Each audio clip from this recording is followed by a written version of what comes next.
I couldn't figure out why the frisbee kept on getting bigger, then it hit me.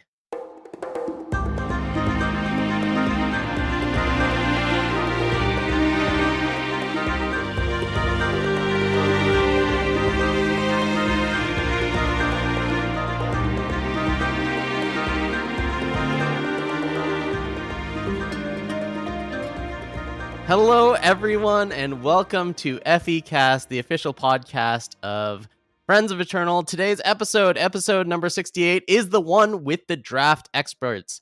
I am your host, Sunyveil, and I had the worst weekend out of all of the members on this cast with the top 8 in the draft open, which was a blast, by the way. Draft open's fantastic. Looking forward to having 2 more of them. But compared to the folks that will be joining me today, I look like I'm not very good at Eternal. Stormblessed unfortunately couldn't be here, but fortunately we got top 4 competitor and Worlds 2020 and 2021 competitor, TheBoxer. Welcome back to the show, my friend. Thanks for having me. Happy to fulfill the tradition. Yes, and as is tradition on this show, when TheBoxer loses someone in the tournament, well, that's someone specifically being Collector. We bring Collector on because that's what we do here. Congratulations, Collector. I don't think this is a surprise to anyone that you won, the 3rd tournament of the year, and you'll be heading to your 3rd Worlds. That's fantastic. Thank you. It's great to be back here, too. As we mentioned, the draft open was this past weekend for... they kept on calling it the Empire of Glass draft tournament, but wasn't it really just the Stormbreak draft tournament? Yeah. Yeah, whatever. Yes. Anyway, it had an absolutely stacked top 8. Myself, Killer King, Colacoma, Notorious GHP, TheBoxer, Collector, and Watchwolf92. So 2 people that were already qualified for Worlds. 2 people that were qualified for Worlds last year, and turns out they qualified again. And me, who is qualified for Worlds last year, but is not qualified for the next one. It's worth mentioning that Colacoma also qualified for Worlds in this tournament, so congratulations to them by reaching double top 4s. Colacoma losing in the semifinals to TheBoxer and Killer King. 2 top 4s gets you a Worlds invite, so that is super cool to see. Today, we are going to be talking about our draft preparation process for the tournament, seeing as we all did well and we're all definitely draft experts and not just people that play Constructed all day. I don't know. We might talk about this a bit more, but we'll go over our process for preparing for the tournament. We will update you on TNE and FETL, and then we'll let you know the important dates coming up. But the big topic today is the draft format and the process that we took to get there. So let's first talk about the format as we arrived to it on tournament day. Now, my strategy was Fire is fantastic. You've got a lot of cards that win games very easily, like Auto Tread and Metal Fang and Barricade Basher. Those cards win games. And I also like Time. I lost immediately when I stopped drafting Time. Each of my 4 drafts on day 1 were Time. My first draft on day 2 was also Time. And then I drafted a Rakano deck and lost in the top 8. So, TheBoxer, what did you think about the draft format? Where did you arrive on this? So I thought they were close enough in power level that you probably should go where it's open, but I definitely liked Fire, Justice, and Shadow more than Primal and Time. I thought they were deeper at common, and it just felt easier to end up in those. I ended up being Skycrag once, then AP twice, and Stone Scar once on day 1. I saw that Notorious GHP also posted a list that looked like an Argenport list. Seems like, was it like as a team you guys liked Shadow, I guess? Yeah, we liked Shadow a lot. We were pretty big fans of the Dredger decks, and the Grizzly contest just was amazing whenever we had it in our deck, so we prioritized that in Pack 2 a lot. It just ended up that we were Shadow at in the tournament. I was not forcing it. I just ended up getting past a bunch of late things that said Shadow was open. Maybe they weren't cards other people would prioritize, but I loved Blackout the Skies. I was happy playing at least 1 and sometimes 2, depending on what else I got. How about you, Collector? Do you have any leanings going into the drafts for the tournament, especially the elimination rounds? So I'm kind of in agreement that I liked fire a lot. Like it just always felt like the deepest color, and that like if you do get a deck with like double basher, triple basher, and a couple other things, like the starts are sometimes just so strong that your opponents just can't keep up with it, even if they did draft a solid deck themselves. I was kind of the opposite of Sunny, that I never wanted to be in time pack one if I could help it. There's just not a lot of good time in pack one, and like a lot of the Sentinel stuff that you might be wanting to do people are picking up all your bashers. Like if you're trying to go to Praxis, like people are picking all your bashers regardless, so it's hard to really get that going often. So you mentioned that people are picking up bashers, but I have a suspicion that we got bot packs for maybe the whole tournament, but definitely the top 64. I got hooked up so hard in like every draft, just kind of forcing my lane into fire in time. Did you get that feeling also, or was I just obscenely lucky in the decks that I was able to draft? No, I definitely think that the time that they took the snapshot for the packs they were using was closer to the bot pack time than the not bot pack time from the draft queue. Like my first top 8 deck had 2 Rust Crafters, 2 Ixtid Merchants, like 3 Bashers, and a few different rares, including Wasteland Broker, which is like a second or third pick. Like, so it definitely felt like there were bot packs to be had out there. TheBoxer, what do you think? Oh yeah, these were bot packs. There were just crazy things happening. I think I got a broker second to last pick. Oh boy. I mean, not that we all think that broker's like not a very good card in the abstract, but in draft you can just play a 4/4 for 4, and that's usually a pretty good card, especially with no influence requirements. Yeah, a factionless striped Arachnodon shouldn't go last. It's better than that, but even if you just considered it a factionless striped Arachnodon, that shouldn't be a second to last pick. Yeah. Yeah, honestly, in this format, aside from Basher, it is actually pretty large. And then not to mention the market stuff it could do. So Yeah, I mean, boy, it's pretty damning to say that like these were not real people drafts and they were bot drafts, and I feel like, going into the next tournament, maybe that's something that if they don't change anything can be something that you take advantage of. And I felt like, I mean, in the last draft there, I ended up with an incredible deck, but I also just like kind of forcing my layman fire and doing things that, you know, goes against conventional wisdom about reading signals and whatnot. yeah, like my last top 8 draft, I had 3 rares and a legend, like all out color, and like I don't think most of those were first picks. So Yeah. You're certainly not drafting against the other people in the tournament, which means that like everyone can draft fire if right. that's something you want to do. It's a really weird dynamic. At the end of the day though, I'm definitely happy to be playing a best of 3 limited, and I can't wait for the next one. Oh yeah, it was a lot of fun. This was so much fun. All right, before we get into draft preparation, I mentioned this at the top of the show, kind of, tongue in cheek. This is the episode with the draft experts, and, all of us. I think Collector plays the most limited out of any of us, right? Yeah. Probably, yeah. Yeah, so, I mean, what's your thought on draft experts versus, people that spend most of their time playing constructed like us? The last draft open or draft tournament, it wasn't really an open in the same way, but in any case, we saw some people that do a lot of drafting do really well in that one. And in this one, that wasn't really the case. A lot of the people that you think of as being people that are really serious about drafting, well, those weren't the people that we saw in the last rounds. We saw mostly, the same types of people we see in the last rounds of any tournament. What do you make out of that? So I don't find it surprising to see good players doing well. Like if draft's a skill intensive format, these good players who are normally constructed specialists can just spend time learning it and do well. Like the skills may apply a little bit more to constructed, but they're good at learning things, and they can just put their mind to it and put up these results. I'm not that surprised at all. Yeah, especially if they have people on their team that are good at draft and do draft a lot and can tell them like, okay, these colors are generally better, like that card sucks, never pick that, those cards are generally good. Like it's not that hard to learn, oh, like this is kind of a general pick order. And once you learn the archetypes and what things to play around, it gets a lot easier. Yeah, something that I heard actually this morning when I was listening to the misplay is that one confounding factor is that in the last draft tournament, a lot of those, people that play primarily draft are already seeded into the top 64 bracket because of the way that draft worked with draft points. Yes. So I mean, hey, you end up with a bunch of people that just tend to do well in tournaments. I mean, I have my own cynical way of thinking about this in a lot of the people. And I'm not saying anyone in particular. Well, okay, that's not entirely true.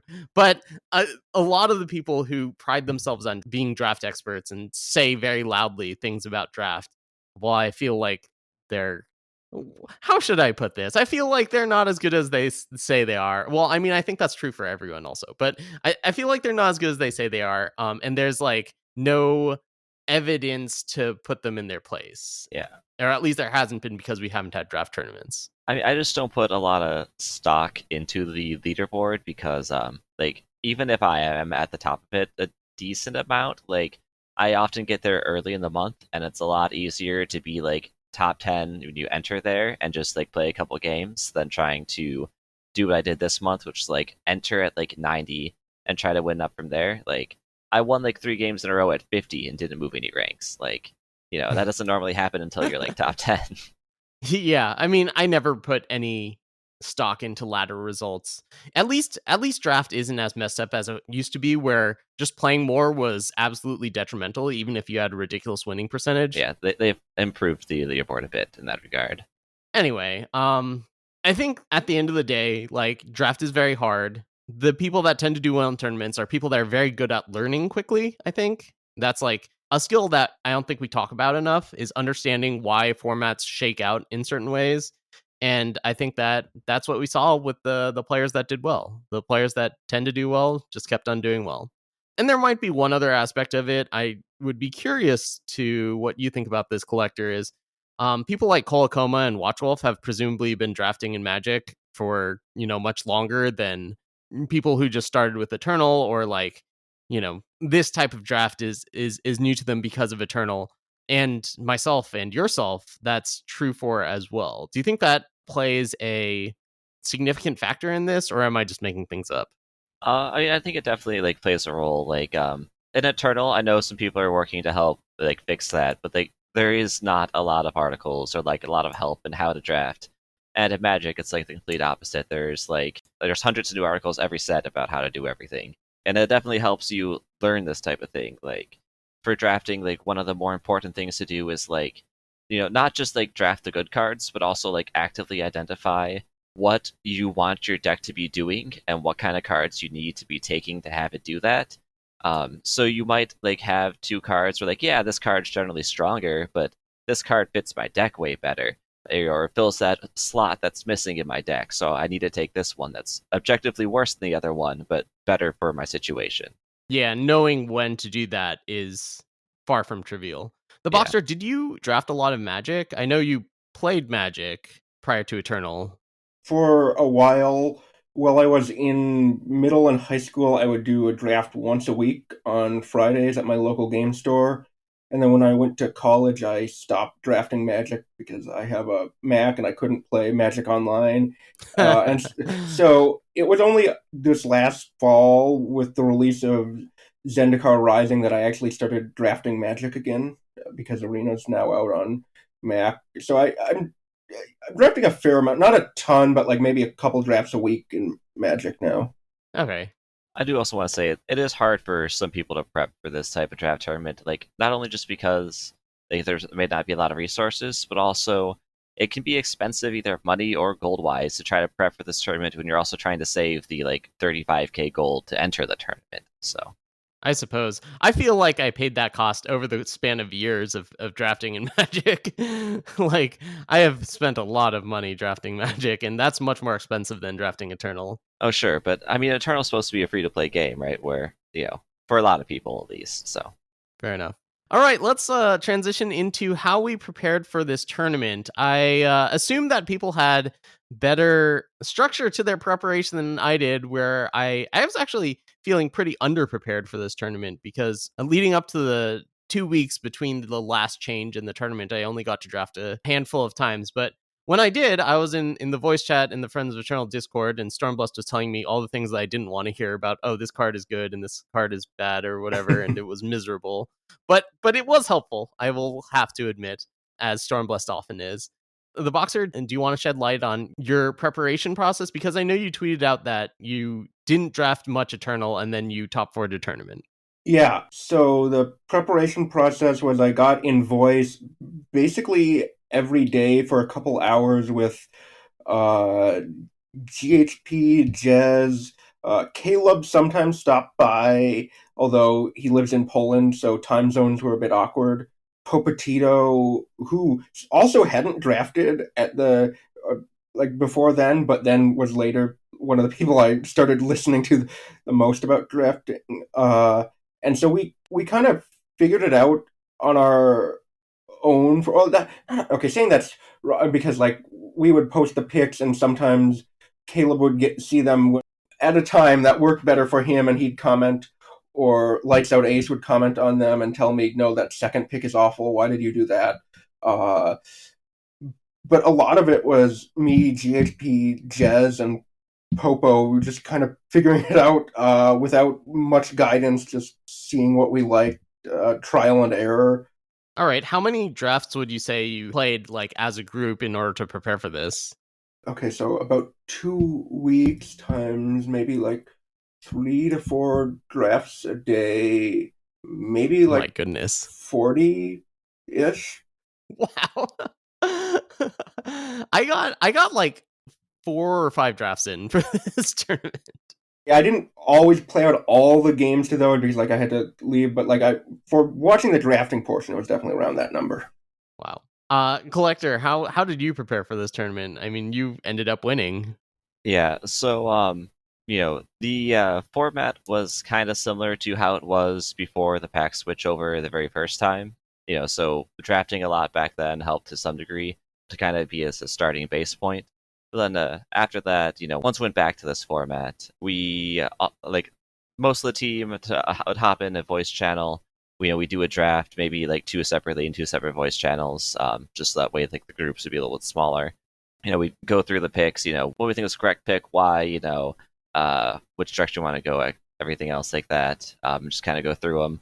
Did that for like the 2 weeks. We'd also did a few different things, like, we have a channel for like our draft picks where like you'd post your pack one pick ones, and people would like say, okay, I would take this first for these reasons, and then if that wasn't there, I would be taking this card, blah, blah, blah.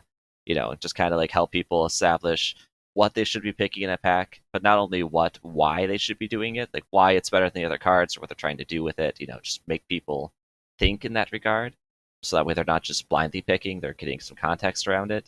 And then we kind of took two things from the Farming Eternal Discord where they do draft walkthroughs and divergent drafts.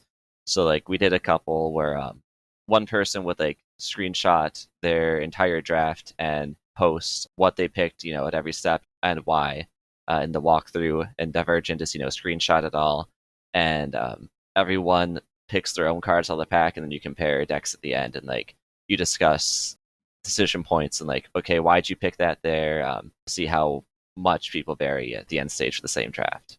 That's kind of interesting. The draft walkthrough makes like I feel like that's something that's missing because, well, I guess we don't really have people doing draft videos, right? That would be a pretty close thing to a draft walkthrough, and I feel like the rationale is like much more important than what card you actually pick. Like the thought process is the important part. It was a good way for people who couldn't necessarily be on the voice chats at all to get kind of a good look at the why we're doing things. Just because like we have a lot of people in the U.S., we also have a bunch of people in like Poland, Ukraine, and like Theo is in like, oh, I mean, he's like almost the same time zone, but he's just way east of us, right? A little bit. Like half of our team's in Europe, the other half is here in the U.S. So I think it was mainly like myself, Gallup, Frappa, Stormblast, Rank, doing those type of things, and like Mail, Theo, GT, some other people, trying to learn more, and like forcing us to talk about it definitely helps us, realize why we're doing things, and not just kind of subconsciously do things, like actively make decisions. Yeah, holding people accountable. This is kind of off topic, but like it really helps to have someone else there while drafting because I was doing just like preparation the night before the tournament, and I was like on autopilot halfway through pack 2, and I just looked at the current pick and looked at what I had already picked, and I was like, this isn't even helpful preparation. Like, what am I even doing here? And I think that's just like something that happens when people draft. We talk about drafting too quickly, but also just like resting on your priors and not really thinking each new situation through, because every situation is going to be different. Yeah, like I was pretty down on Primal when I started, and Gallop pulled me up on it. Like, getting a bunch of elites and hardiness ends up being really good. Yeah. TheBoxer, do you want to talk about that article that you tweeted out?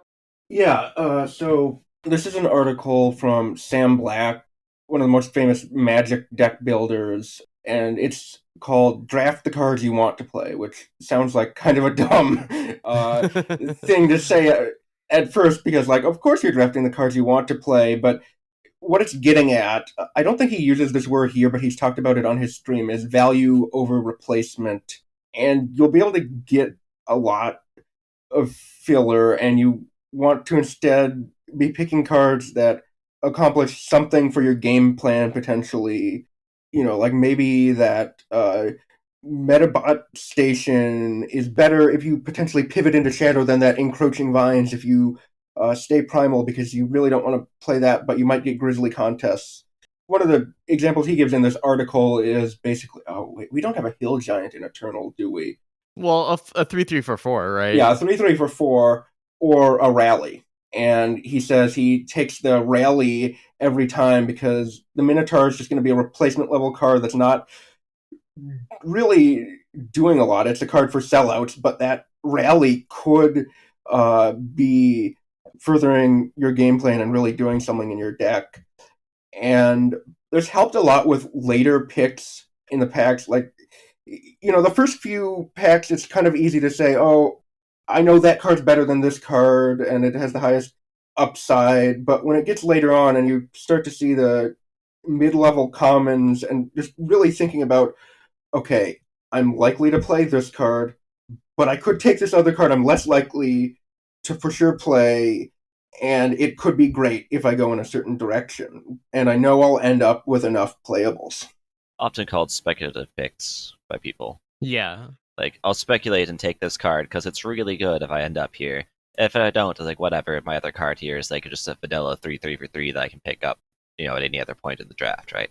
Yeah, but also it was talking about how Sam in particular has a tendency to not play certain types of cards, right? Like random vanilla bodies that are mid-range and not super cost effective. And I thought that was pretty interesting. So like really just choosing the cards that you like to play is more valuable than, reading someone else's pick order and trying to build the deck that they would build, right? I thought that the article was really interesting, and I think it like has a really good message. Like, don't pick a card if you're just not going to play it. If you just, for whatever reason, you don't play this card ever in any of your draft decks because you think it sucks, just don't pick it, because then you're wasting a pick on it. And I think that's pretty good advice, because I think a lot of the time you think, oh, I need a random body, when maybe you don't, or like, oh, I need another combat trick that when I'm past the threshold of how many combat tricks that I want to play. So for me, the card that exemplifies this format is, and some other people might strongly disagree with me here, but Valkyrie Emulator. I never play it in any of my decks, really. Like, the only exception would be like if I had like 7 Valkyrie Warp cards or something. It's just not good. I don't play it. Yeah, mine was Malaga Munitions. I disagree with you on that one, Sunny. Yeah, I mean, Stormblast told me it was insane, but I hate it anyway. I don't think it's insane, but I got annoyed when I saw GHP and Jez taking it just over, like, I think they wanted to take it over a Peacekeeper at one point. Like, I would play it sometimes, but yeah. Munitions just fills a lot of roles. Anyway. I kind of agree on, like, yeah, Emulator is definitely one of the cards I least want to play. So I have a couple of notes on this, knowing like some of the context around it. First of all, Sam Black is one of the most innovative Magic players ever. And Patrick Chapin's another one of those that like is just really creative and comes up with ideas kind of out of left field and makes them really work. Sam Black is probably over the last 10 years the person that's been most successful doing that. So this tells me a couple of things. that has been reinforced through interactions with him, and that is, one, he is incredibly smart and good at the card game, and two, that he's kind of hostile to other people's opinions, or yeah, like opinions that aren't his, and kind of dismissive to him. I don't know if hostile is the right word, but like dismissive.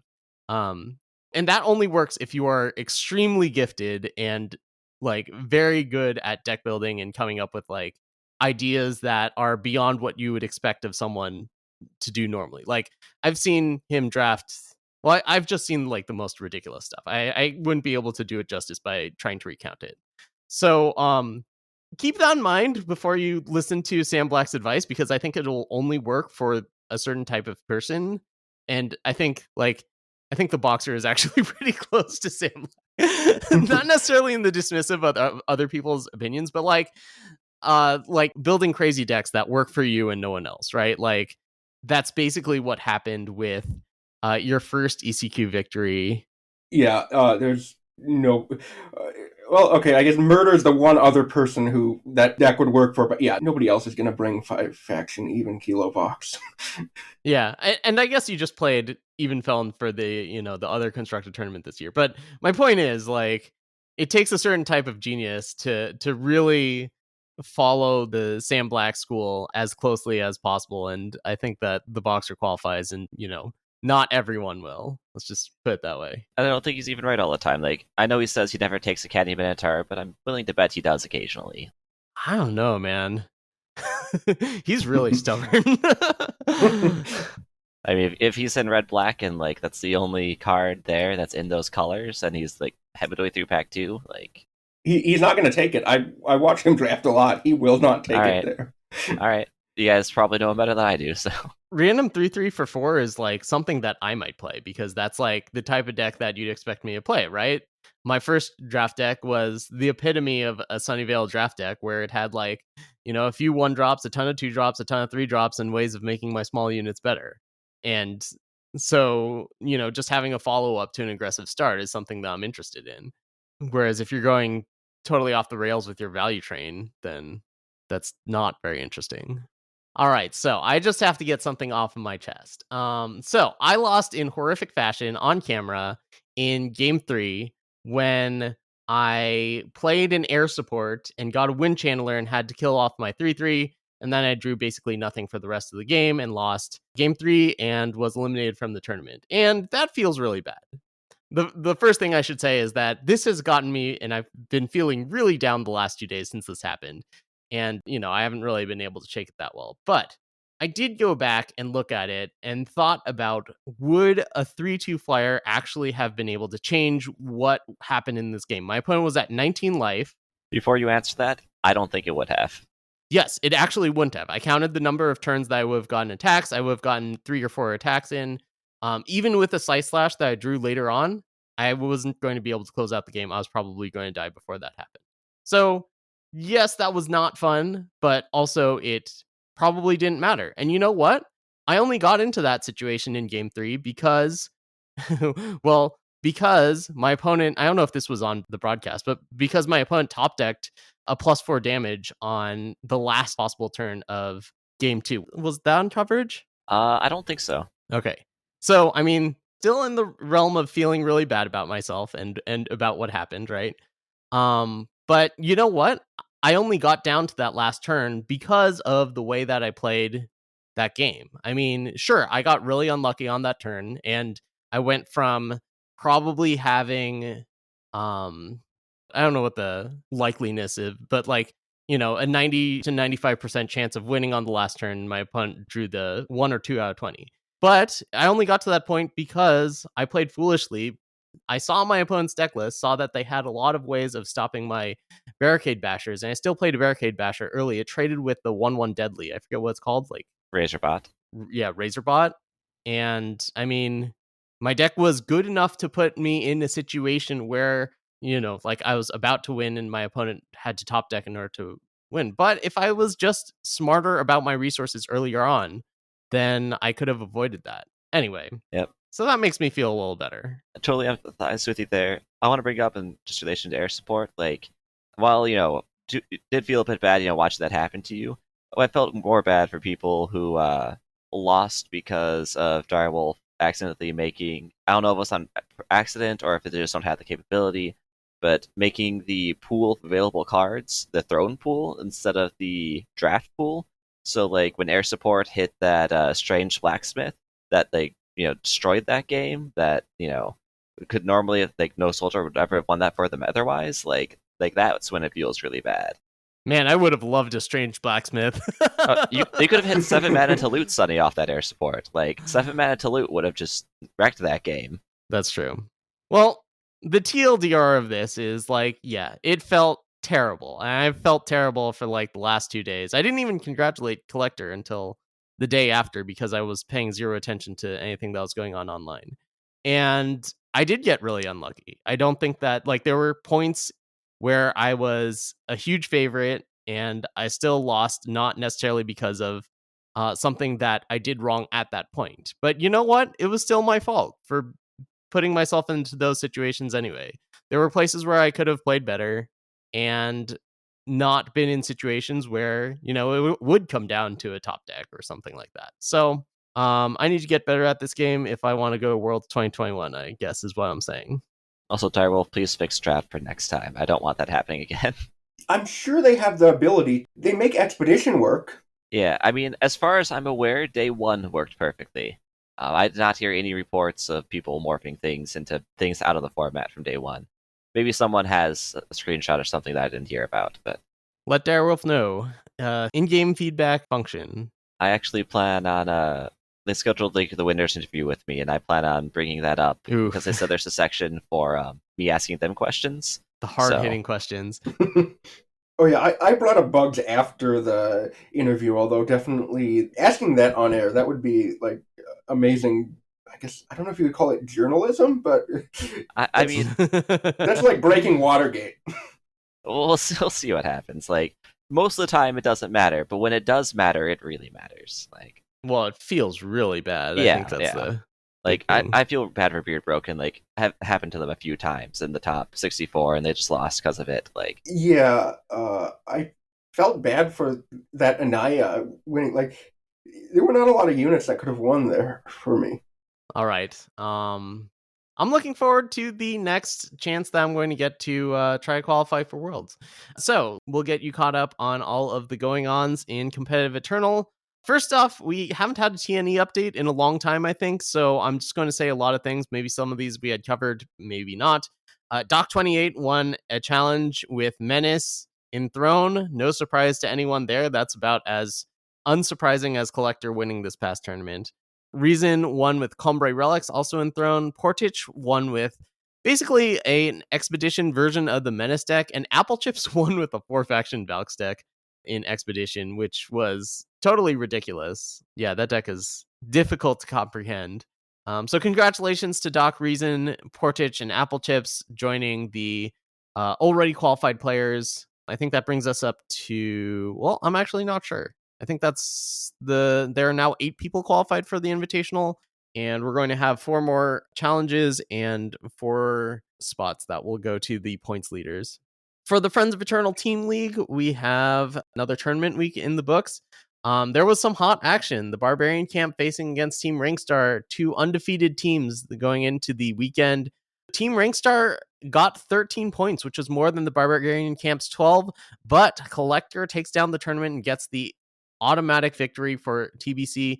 TBC improves to the lone 3-0 team, and Team Rankstar falls to 2-1. CSB was matched up with Friends of Eternal this week.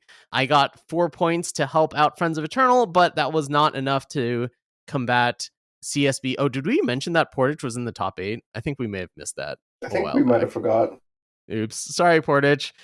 Portage was in the top 8 as well, and ZDCH and Gurger PM also had solid performances. So CSB, we still don't know what that stands for, by the way, defeats Friends of Eternal 10-5. CSB going up to 2-1. Team Invoke Lethal was paired against the Stone Fort. No one from Team Invoke Lethal managed to crack the top 64 except Killer King, who made the finals but was deactivated prior to this tournament. Mail got the top 32 for the Snowfort, and Snowfort wins 2-0. Team Eternal Journey played against Eternal Titans. Some good action here. John Holio and Gunnar with good performances with Team Eternal Journey, edging out Gozu and Lion to Zion. Team Eternal Journey wins 5-4. The team kill rounds, the teal trapezoids and the red rhombuses squared off. The teal trapezoids demolished the red rhombuses off of a top 4 finish from Kolokoma and a top 8 finish from Watchwolf 92, SRFS and Gato Sujo getting a few points for the red rhombuses. The teal trapezoids improved to 2-1. And finally, the WSG team kill match. Nobody on either team reached the top 64, so that will end in a 0-0 tie. And both of those teams are now 0-2-1. Finally, let's get you caught up on dates to remember leading up to this next month. We're recording this on May 4th. May 7th is going to be the next TNE challenge. It's going to be Friday. The format will be thrown. And the next challenge after that will be Wednesday, the 12th. And a rare Wednesday night, Tuesday night Eternal challenge. So good luck to all of those of you playing in Throne. I have what should they play? Collector, the Boxer, you two are good at Constructed. What should they play, listeners to this podcast? I wish I knew. I'm probably going to play Even Fell, and I don't know if it's right. Oh, okay. My instinct is something involving Menace, because Menace just seems fantastic, because they still haven't done anything about Crafty Occultist and Grenahan. The Trove deck is probably the right pick. Yeah, if you can learn the lines, it's a good place to be. You probably want to play like one of either Grenahan or Crafty Occultist. Maybe. I don't know. That it seems like a reasonable choice.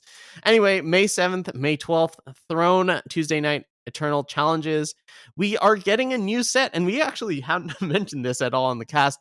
Don't worry, we will have a spoiler episode at some point going over the new cards. We've seen a few of them, and they seem great already. That will be May 18th, which, if I am not mistaken, will be a Tuesday. Yes, 2 weeks from today, actually. And finally, the next big tournament, the Throne Open, is June 11th through 13th, so that weekend. We haven't heard any more of the tournament dates past that, but hopefully we will soon, because I would like to mark them on my calendar. As always, FECast is made possible by our generous patrons at patreon.com. If you would like to help support the show, you can go to patreon.com/Friends of Eternal. So a huge thank you to Odsos, Preruben, Cotillion, Alcide Bava, Work Done Son, Chamomile, Crissier, D-Dub, and Yeast Out for your continued support of the show. And a huge thank you to our editor, SRFS, for making my life a lot easier. The Boxer, any plans on producing any content in the near future? Yeah, I recorded Backlash yesterday, and it should be out by the day after we're recording this, and I have a spoiler to talk about. Ooh, exciting. I had actually forgotten about the Backlash thing because I think it's such a given, because I listen frequently now that I have a commute. No articles or streams coming up, though? I might write an article. There's a theory idea. I'm trying to get to a state I'm ready to talk about it without sounding like gibberish. All right. Collector, how about you? Any streams upcoming? I might stream this weekend or something like that, but we'll see how I'm feeling. I'm getting the vaccine shot this week, and I imagine I'll be fine in like a day or whatever, but I hear it hits some people hard, so we'll see. All right. That is twitch.tv/walking_sponge. Yep. All right. As for me, tune into FECast next week if you want to listen to me more, I guess. Thank you so much for listening. Tell your friends, tell your family, don't tell your opponents, because then they'll get better at the game or something. All right. Thanks for listening. We'll catch you next time. Until then, we'll see you in the friend zone. The Friends of Eternal Discord is the best place on the internet to get better at Eternal. We have players of all skill and experience levels all happy to help each other out on basically any aspect of their Eternal gameplay. And making all this possible is our generous patrons over at patreon.com. If you'd like to support FECast or Friends of Eternal, consider donating at patreon.com/Friends of Eternal. Thanks again for listening, and until next time, we'll see you in the Friend Zone.